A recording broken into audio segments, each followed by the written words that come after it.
Hello everyone, అందరు ఎలా ఉన్నారు? నేనైతే చాలా బాగున్నాను. మీరందరూ కూడా ముందరి ప్రిపరేషన్స్ వీడియో చూసారు కదా. ఇప్పుడు ఈ వీడియో అయితే వరలక్ష్మి వ్రతం రోజు పూజ ఎలా చేసుకున్నాను ఏంటి. ఈసారి పూజ చాలా స్పెషల్. నేను ఒక్కటే కాకుండా ఇంకొకరితో కలిసి చేసుకున్నాను. అది ఎవరు అనేది కూడా మీరు ఈ వీడియోలోనే చూస్తారు. కొన్ని మిక్స్డ్ ఎమోషన్స్ అనమాట. అది ఎందుకు ఏంటి అనేది కూడా మీకు ఈ వీడియోలోనే తెలుస్తుంది. సో నేను అత్తమ్మ కలిసి ఈ వ్రతాన్ని చాలా సంతోషంగా చేసుకున్నాము. అండ్ ఎంత భక్తి శ్రద్ధలతో చేసుకున్నాం అనేది కూడా మీ వీడియోలో మొత్తం చూపిస్తాను నీట్గా. సో వీడియో మాత్రం ఎక్కడ స్కిప్ చేయకుండా చూసేయండి. ఫ్యామిలీ మొత్తం ఎంత చక్కగా సెలబ్రేట్ చేసుకున్నాం అనేది మీ అందరికీ అర్థమవుతుంది. నేను ఏదైతే అనుకున్నానో, ఎలా అయితే చేసుకోవాలనుకున్నానో ఎగ్జాక్ట్లీ అలానే చేసుకున్నాను. ఎలాంటి ఆటంకాలు లేకుండా చాలా సంతోషంగా పూజ అంతా పూర్తి చేసుకున్నాను. ఇవన్నీ కూడా మీతో షేర్ చేసుకోవడం అనేది నాకు ఇంకా చాలా సంతోషంగా ఉంది. ఇంకెందుకు ఆలస్యం, వ్లాగ్ అయితే స్టార్ట్ చేసేద్దాము. మీరు ముందర ప్రిపరేషన్స్ వీడియో ఆల్రెడీ చెప్పాను కదా, ఆల్మోస్ట్ 2 అయిపోయింది గోరింటాకు పెట్టుకునేటప్పటికి అని. మార్నింగ్ 4 o'clock కల్లా లేసేసాను. ఎందుకంటే నైవేద్యాలు చేయాలి, ఇల్లంతా క్లీన్ చేసుకోవాలి కాబట్టి. ఆ నైవేద్యాల వీడియో కూడా నేను దీని తర్వాత రిలీజ్ చేస్తాను. ఫస్ట్ అయితే ఇది రిలీజ్ చేసేస్తున్నాను. సో నేను నైవేద్యాలన్నీ చేసుకునేటప్పటికి 8 o'clock అయిపోయింది. నైట్ 1:30 వరకు కష్టపడి డెకరేషన్ చేసి తర్వాత గోరింటాకు పెట్టుకుని పడుకునేటప్పటికి 2 అయిందని చెప్పాను కదా. మార్నింగ్ 4:30కి లేచి రాగానే చేసిన డెకరేషన్ అంతా డబల్ టైప్లు అన్నీ ఊడిపోయి కింద పడిపోయింది అనమాట. చాలా బాధేసింది. అంత కష్టపడి చేసిందంతా ఊడిపోయేటప్పటికి. కానీ ఏం చేయలేం కదా. అప్పటికైతే దాన్ని వదిలేసి ఫస్ట్ అయితే నైవేద్యాలన్నీ రెడీ చేసేసి అమ్మవారి దగ్గర కావాల్సిన పూజా వస్తువులన్నీ రెడీ చేసేసి దెన్ డెకరేషన్ దగ్గరికి వెళ్ళి మళ్ళీ అవన్నీ అతికిచ్చేటప్పటికి టైం సరిపోయిందనమాట. అందరికీ నమస్తే, అందరికీ వరలక్ష్మి వ్రత శుభాకాంక్షలు. మేమైతే ఇప్పుడు పూజ స్టార్ట్ చేస్తున్నాము. 12 పైన చేద్దాము. 10:30 12 రావుకాలం కాబట్టి 12 వరకు ఆగాలి. ఎందుకంటే ఏర్పాట్లన్నీ చేసుకోవడానికి కొద్దిగా టైం పట్టింది. అయితే ఈ వరలక్ష్మి వ్రతానికి నేను తీసుకున్న వస్తువులు మేము చక్కగా అలంకరించుకొని రెడీ అయిన తర్వాత పెడతామని చెప్పి మీకు కూడా చూపించాలి కాబట్టి ఇప్పుడు పెడుతున్నాను అనమాట. ఒకసారి దేవుడి దగ్గర చూడండి, అన్నీ రెడీ చేసేసాను. దానికి అభిషేకానికి అక్షంతలు, గంధము, అక్షంతలు, పసుపు, కుంకుమ, దక్షిణ, నీళ్లు మనం టెంకాయ కొట్టిన తర్వాత పోసుకోవడానికి, అలాగే కర్పూరం బిళ్ళలు, గంట, కడ్డీలు గుచ్చుకునేది, పంచపాత్ర, ఉద్ధరిని, ఇంకొకటి ఎక్స్ట్రా ఉండాలి కదా మనం ఆచమనం చేసిన తర్వాత వాడడానికి. అవి, అర్చనకి పూలు, బంగారు పూలు, రూపాయి బిళ్ళలు, దామర గింజలు, చిన్న గాజులు, ఇంకా పసుపు కుంకుమలు, ఒత్తులు అవి వేసి పెట్టాను. ఇక్కడ ఏంటంటే ఒత్తులు, అగ్గిపెట్టె, నూనె, అమ్మవారికి సారె, పండ్లు, కడ్డీలు, టెంకాయ, అగరబత్తి, తర్వాత అది మనం ధూప్ వేసుకునేది. ఇక్కడ అందంగా అలంకరించాను. వెనకాల ఉన్న డెకరేషన్ మాత్రమే చేశాను.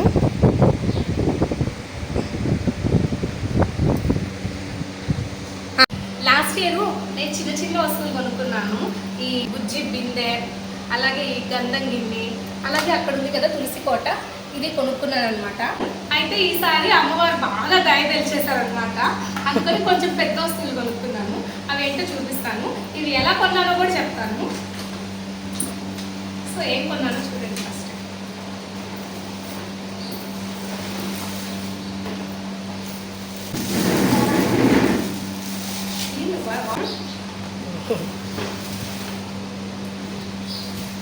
సో వెండి దీపారాధన కుందేలు.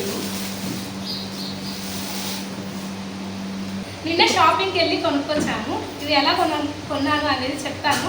ఇంకొక వస్తువు కూడా కొన్నాను, అది కూడా చూపించిన తర్వాత మొత్తం ఒకేసారి చెప్తాను. వెండి ప్లేట్ అనమాట. నాకు చాలా రోజుల నుంచి కోరికగా ఉండింది, నా దగ్గర ఉన్న నైవేద్యాలన్నీ వెండి ప్లేట్లోనే పెట్టాలి అని. దేవుడి దగ్గర వెండి గిన్నెలో పెడుతున్నాను. అవన్నీ పెట్టుకోవడానికి వెండి ప్లేట్ కావాలి అనుకుంటూ ఉండేదాన్ని.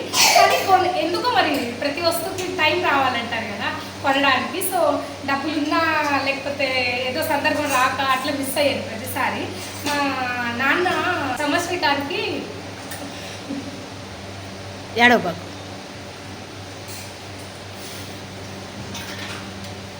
అట్లా నాన్న సంవత్సరానికి అమ్మ డబ్బులు ఇచ్చింది గుర్తుగా ఏదైనా తీసుకోమని. నాన్న చనిపోయి కూడా ఏడవకూడదు. 1 year రాకపోయింది కానీ కుదరలేదు కొనడానికి ఎందుకో. ఫైనల్గా నేను ఆ డబ్బులు అలానే ఉంచాను తాకకుండా, ఏదైనా కొనాలి గుర్తుగా అని. బట్ మా నాన్న ఇంకా అమ్మవారు ఈసారి కొనుక్కునే నాకు పర్మిషన్ ఇచ్చారనమాట. సో డాడీ డబ్బులు అలానే ఉంచుకొని వస్తువు కొనాలి అనుకున్నాను. అలాగే పేరు కూడా రాయిచ్చేస్తాను అనమాట డాడీని. నా తర్వాత మా పిల్లలతో ఎంతమంది చూసినా వాళ్ళ తాతదని తెలియాలి కదా, అందుకని. సో ఇక ఒక ఒక ఆనందం ఒకటి బాధ ఇలా తీసుకుంటున్నాను. అది ఏడవబాకు, పూజ చేసుకునేటప్పుడు ఏడవకూడదు. బాధపడబాకు నాన్న. నేను కూడా చాలా రోజులైంది సిల్వర్ కానీ గోల్డ్ కానీ తీసి మధ్యకాలంలో అసలు ఏం తీయలేదు. మీ అందరికీ తెలిసిందే కదా, రేట్లు భయంకరంగా పెరిగిపోయాయి. ఏ దాకాలంలో చాలా కాస్ట్లీ అయిపోతుంది. కానీ నాకు పూజలు ఇవి చేసుకోవడం బాగా ఇష్టము. నవరాత్రులు చేస్తాము, దీపావళి చేస్తాము, దసరా మన వరలక్ష్మి వ్రతం చేసుకుంటాము, వినాయక చవితి చేస్తాము, అన్ని పూజలు చేసుకుంటుంటాం కదా. చిన్న చిన్నవి రోజు దీపారాధనకు ఉంటాయి. పండుగలు పెట్టుకోవడానికి పెద్దగా ఉంటే బాగుంటాయి అనుకొని అనుకోకుండా కొనుక్కున్నాను అనమాట. చాలా సంతోషంగా ఉంది. ఇవేంటి అంటే 2 రకాలుగా వాడచ్చు. మోడల్ అయితే ఇంకా బాగా నచ్చింది. అందరికీ తెలిసే ఉంటుందేమో, నేను చూడటం ఇదే ఫస్ట్. ఇది మనం స్టోర్ చేసుకోవడానికి కూడా ఈజీ. ఇప్పుడు ఇది 3 పార్ట్స్గా డివైడ్ అయిపోతుంది కదా. మామూలుగా మనం ఏంటంటే లోపల పెట్టుకునేటప్పుడు ఇంత పెద్ద పెద్దగా పెట్టుకుంటే నలిగిపోతాయి, వంకలు పోతాయి. కాబట్టి ఇలా 3గా డివైడ్ చేసి పెట్టుకోవచ్చు. అలా కాదనుకుంటే ఈ మోడల్కి మాత్రము ఎక్స్ట్రా స్క్రూ ఇచ్చాడు అనమాట కింద కూడా. సో మనం ఏం చేయొచ్చు అంటే 2 రకాలుగా దీపం వాడుకోవచ్చు. పెద్దది కావాలంటే పెద్దది పెట్టుకోవచ్చు, చిన్నది కావాలంటే చిన్నది పెట్టుకోవచ్చు. రండి రండి ఇలా. సో అందుకని 2 రకాలుగా ఉపయోగపడుతున్నాయి, బాగున్నాయి అని చెప్పి తెచ్చుకున్నాం. ఒక్కొక్క పండగ ఒక్కొక్కలాగా పెట్టుకోవచ్చు. నైవేద్యాలన్నీ రెడీ చేసేసాను. వడపప్పు, పానకం, మీ జత 3 పిల్లల్లాగా, కొబ్బరి అన్నము, పులిహోర, ఇది పొంగలి, గుగ్గిళ్ళు, పాయసం, పూర్ణాలు, వడలు, పంచామృతం. ఇప్పుడు అభిషేకం అయిన తర్వాత కలిపితే అది 11 నైవేద్యాలు అయిపోతాయి. నేను చెప్పాను కదా ఈ ప్లేట్ తీసుకున్నానని చెప్పి. సో ఇప్పుడు నా కోరిక ఎన్నో రోజులది, అన్ని బెండి బౌల్స్లో పెడుతున్నాము. అవన్నీ పెట్టడానికి 2 ప్లేట్ కావాలని ఫైనల్లీ ఈ ఇయర్ కుదిరిందనమాట. సో తెచ్చేసుకున్నాం.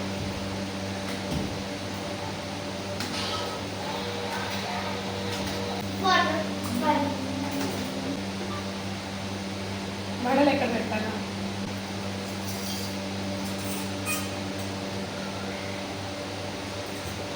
ఇదన్నమాట నేను కోరుకున్నది, నాలుగు జరిగింది.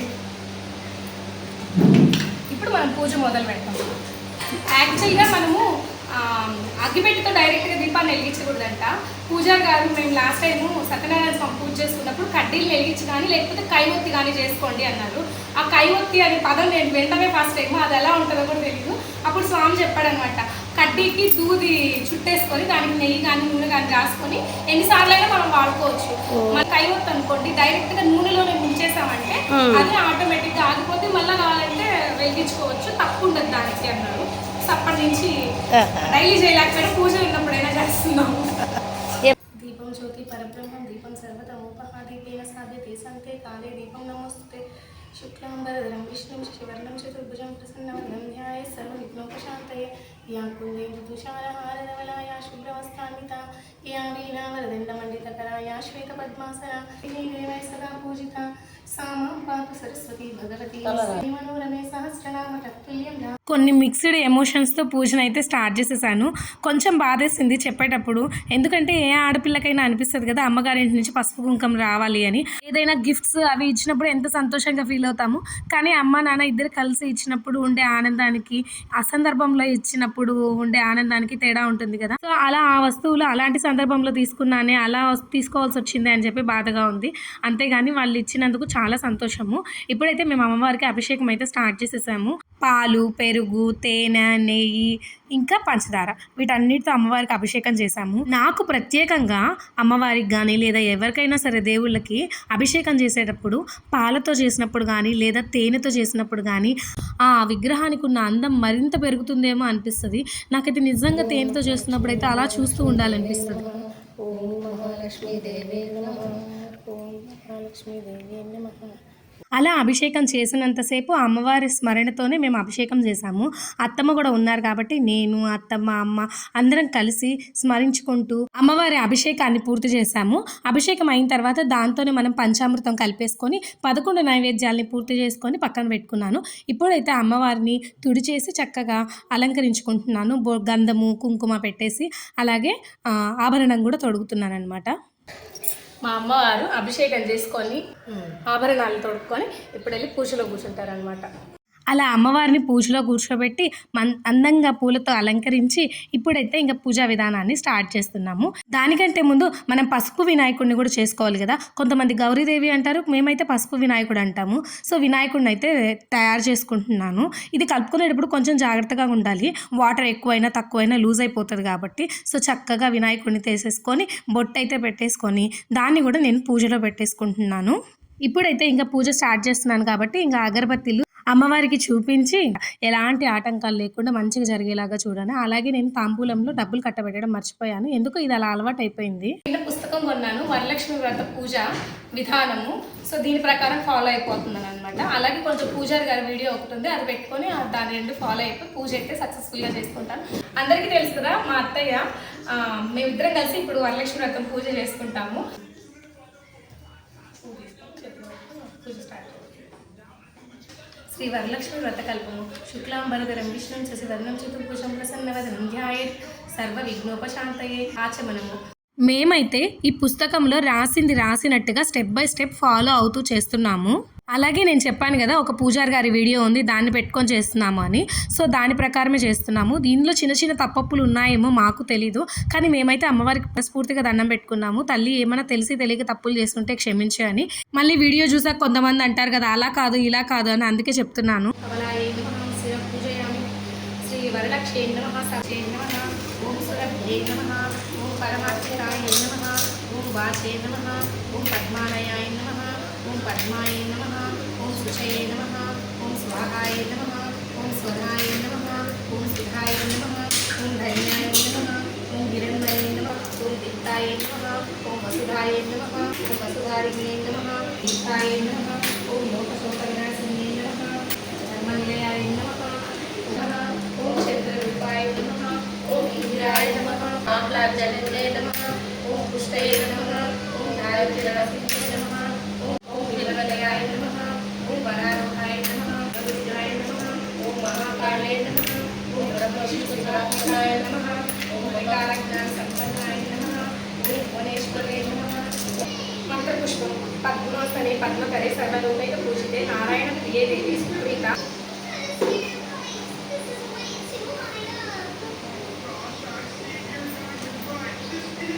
వరలక్ష్మి వ్రత ప్రారంభం.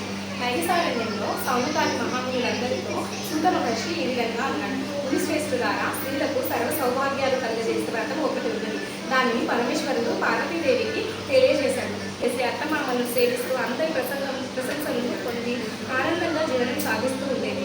ఒకనాటి రాత్రి చారుమతికి కలలో వరలక్ష్మీదేవి సాక్షాత్కరించి, ఓ చారుమతి, నేను వరలక్ష్మీదేవి, నీవెందు నాకు అనుగ్రహం కలిగినది. నీవు నా వ్రతాన్ని ఆచరించు. స్వప్నమునంటే ఎంతో ఆనందంతో భక్తి శ్రద్ధతో వరలక్ష్మీదేవిని పూజించి నమస్కరించి ప్రదక్షిణ చేసి, ముల్లోకాలంలో కీర్తించబడే ఓ పుణ్యమూర్తి, స్త్రీల సౌభాగ్యాలను వృద్ధి గావించే విష్ణు వక్షస్థల నివాసిని, ఓ తల్లి, నా పూర్వజన్మ సుకృతం వలన నీ దివ్య దర్శన భాగ్యం నాకు ఎవరి ఇళ్లకు వారం సాగిపోయాను.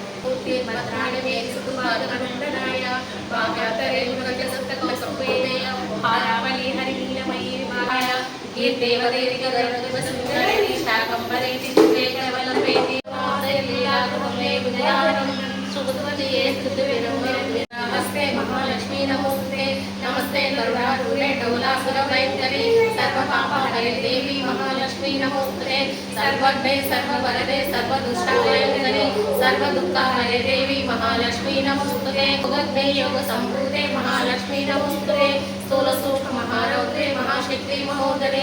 అలా లక్ష్మీ అష్టోత్తరంతో మొదలుపెట్టి మాకు తెలిసిన కొన్ని శ్లోకాలు చదువుకున్నాము. వాటిల్లోవి మహాలక్ష్మాష్టకము, కనకదార స్తోత్రము, దేవి ఖడ్గమాల, మరికొన్ని పద్యాలు చదువుకున్నాక మేమైతే ఇంకా నైవేద్యాన్ని అమ్మవారికి పెడుతున్నాం అనమాట. చేసిన నైవేద్యాలని ఒక అరిటాకు మీద పెట్టడం అనేది మల్లిక నాకు నేర్పించింది. సో అప్పటి నుంచి నేను అలా బౌల్స్లో పెట్టిన తర్వాత దాంట్లో నుంచి కొంచెం కొంచెం తీసి అమ్మవారికి ఒక ఆకుపరిచి దాంట్లో పెట్టడం అనేది అలవాటు చేసుకున్నాను. సో అన్నీ కొంచెం కొంచెం పెట్టిన తర్వాత అమ్మవారికి అన్నం, పప్పు, నెయ్యి కూడా పెట్టి, అలాగే తాగడానికి మంచినీళ్ళు ఒక గ్లాస్తో పెట్టిన తర్వాత నైవేద్యం సమర్పించాలి. యాక్చువల్గా మేము వినాయక చవితికి ఇలా చేస్తామన్నమాట. అరిటాకు పరిచి మనము స్వామివారికి చేసిన కుడుములు, ఉండ్రాళ్ళు ఇవన్నీ పెట్టడంతో పాటు భోజనం కూడా పెడతాము. కానీ నేను మల్లిక దగ్గర చూసినప్పటి నుంచి అట్లా బౌల్స్లో కాకుండా ఇలా ఆకులో పెట్టడం మంచి విషయమే కదా, ఎవరి దగ్గర నేర్చుకుంటే ఏముంది మంచి అని చెప్పి అప్పటి నుంచి కంటిన్యూ చేస్తున్నాను. అలా నైవేద్యాలన్నీ వడ్డించేసిన తర్వాత గ్లాస్తో నీళ్ళు కూడా పెట్టేసి ఇంకా మా వారిని అయితే పిలిచాను, వచ్చి టెంకాయ కొట్టండి అని. పాపం మార్నింగ్ ఆయన ఆఫీస్కి వెళ్ళిపోయారు. మధ్యాహ్నం పూజ అయ్యే టయానికి ఫోన్ చేయి వస్తారన్నారు. నా సంతోషం కోసం పాపం వచ్చారనమాట. నిజంగా నాకు పూజ చేసుకుంటే ఎంత సంతోషంగా అనిపించిందో, తన ఆఫీస్ నుంచి నా కోసం మళ్ళీ టైం గుర్తుపెట్టుకొని వచ్చినందుకు అంతే సంతోషంగా అనిపించింది. ఎప్పుడైనా సరే మనం చేసేదాన్ని గుర్తింపు ఉండింది అనుకోండి ఇంట్లో వాళ్ళ ద్వారా, అది ఇంకాస్త మనకు బలాన్ని ఇస్తుంది. తను వచ్చి టెంకాయ కొట్టిన తర్వాత అందరం కలిసి హారతి ఇచ్చామన్నమాట. పిల్లలు కూడా వచ్చి నిల్చున్నారు. చూసారు కదా ఫ్యామిలీ అంతా ఎంత చక్కగా కలిసి పూజ చేసుకున్నాం అనేది. నాకు ఈ వీడియో ఎడిట్ చేసి అప్లోడ్ చేస్తున్నప్పుడు కూడా చాలా సంతోషంగా అనిపించింది ఆ ఫ్రేమ్ చూసుకొని.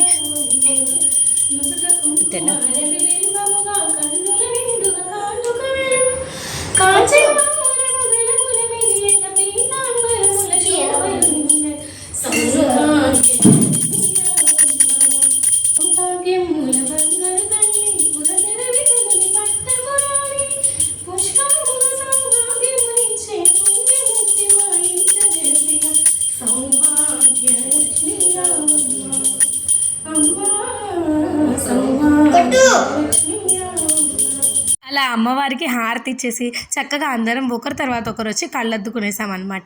మా వారు ఆ రోజు ఏం చేశారంటే తనతో పాటు తన కొలిగ్ని కూడా భోజనానికి తీసుకొచ్చారు. అది నాకు ఇంకా అంటే ఇంకా చాలా సంతోషంగా అనిపించింది. ఒక అతిథికి భోజనం పెట్టడం అనేది చాలా మంచి విషయం కదా. సో మేము చాలా హ్యాపీగా ఫీల్ అయ్యాము ఆ రోజు. ఇంకేముంది, పూజ అంతా అయిపోయిన తర్వాత అతి ముఖ్యమైన ఘట్టము భర్త ఆశీర్వాదం పొందడం కదా. సో మా ఆయన దగ్గర అయితే ఆశీర్వాదం తీసుకున్నాను. అదే చెప్తున్నాను అనమాట, ఎన్ని జన్మలైనా నువ్వే భర్తకు కావాలి అంటే నవ్వుతున్నాడు. అప్పుడు కూడా వదలవా నన్ను అని చెప్పి. ఇంకా ఇంట్లో పెద్దవాళ్ళు కూడా ఉన్నారు కాబట్టి వాళ్ళ ఆశీర్వాదం కూడా తీసుకుంటున్నాము. ఇప్పుడు మా అత్తయ్య ఉన్నారు కాబట్టి మా అత్తయ్య దగ్గర తీసుకుంటున్నాము. మా పిల్లలకి మేము ఇస్తాము, మాకన్నా పెద్దవాళ్ళు ఉన్నప్పుడు వాళ్ళ దగ్గర మేము తీసుకుంటాము. ఇది ఈ పండుగ కాదు, ఏ పండుగ అయినా మా ఇంట్లో ఫాలో అయ్యి అతి ముఖ్యమైన విషయము. ఎందుకంటే భగవంతుడి ఆశీస్సులు ఎంతగా ఉండాలి, ఇంట్లో పెద్దవాళ్ళ ఆశీస్సులు కూడా ఖచ్చితంగా ఉండాలి. సో పూజ అంతా అయిపోయిన తర్వాత ఫస్ట్ తాంబూలము మా అత్తమ్మకి ఇద్దామని చెప్పి అన్నీ రెడీ చేస్తున్నాను అనమాట. చీర, జాకెట్, గాజులు, పసుపు, కుంకుమ అవన్నీ రెడీ చేస్తున్నాను. సో ఫస్ట్ పెద్ద ముత్తైదు మా అత్తమ్మ కాబట్టి ఫస్ట్ మా అత్తమ్మతోనే స్టార్ట్ చేద్దాము అని చెప్పి చక్కగా కాళ్ళకైతే పసుపు రాసి గంధం పెట్టి కుంకుమ పెట్టి ఎవరు వచ్చినా ఈరోజు తాంబూలానికి వాళ్ళని అమ్మవారి స్వరూపాలుగా భావించి తాంబూలం ఇస్తాం కదా. సో అలాగే ఫస్ట్ మా అత్తమ్మకే ఇస్తున్నాను. అది నాకు ఇంకా చాలా సంతోషంగా అనిపించింది. ఆ రోజు మనం తాంబూలం ఎవరికి ఇచ్చినా కూడా చాలా ఆనందంగా ఉంటుంది. అది తెలిసిన వాళ్ళైనా తెలియని వాళ్ళైనా. కానీ అలాంటిది మన ఇంట్లో వాళ్ళకే ఇచ్చామంటే ఆ ఆనందం ఇంకా ఎక్కువగా ఉంటుంది కదా. ఇప్పుడు నేను అలానే ఉన్నాను. అత్తమ్మ దగ్గర ఆశీర్వాదం తీసుకునేసాక ఇంకా ప్రసాదాలు తినడం అయితే స్టార్ట్ చేశాను. అమ్మవారికి దేంట్లో అయితే వడ్డించానో దాంట్లోనే తినేస్తున్నాను అనమాట. అప్పటికే ఆల్మోస్ట్ 3:30 అయిపోయింది. నా ఫ్రెండ్ బీరంగూడ నుంచి వచ్చింది, కూకట్పల్లి దాకా పాపం. సో ఇప్పుడు నేనైతే వాళ్ళ ఇంటికి వెళ్ళి తాంబూలం తీసుకొని రావాలి. ఆ రోజు అయితే 4 నుంచి 6:30 వరకు ఫుల్ వాన, మామూలు వాన కాదు, భయంకరంగా పడింది. అసలు తాంబూలాలు ఇవ్వగలమా, అనుకున్న వాళ్ళందరూ వస్తారా రారా అని ఫుల్ టెన్షన్ పడ్డాము. ఇప్పుడైతే మీరు పార్ట్ 2లో తాంబూలాలు ఇవ్వడము, మా ఇంటికి ఎవరు వచ్చారు, ఎలా జరిగిందనే వేడుక చూసి ఈ వీడియో మీ అందరికీ నచ్చిందని అనుకుంటున్నాను. Thank you so much for watching. Part 2 కోసం ఛానల్ సబ్స్క్రైబ్ చేసుకోండి.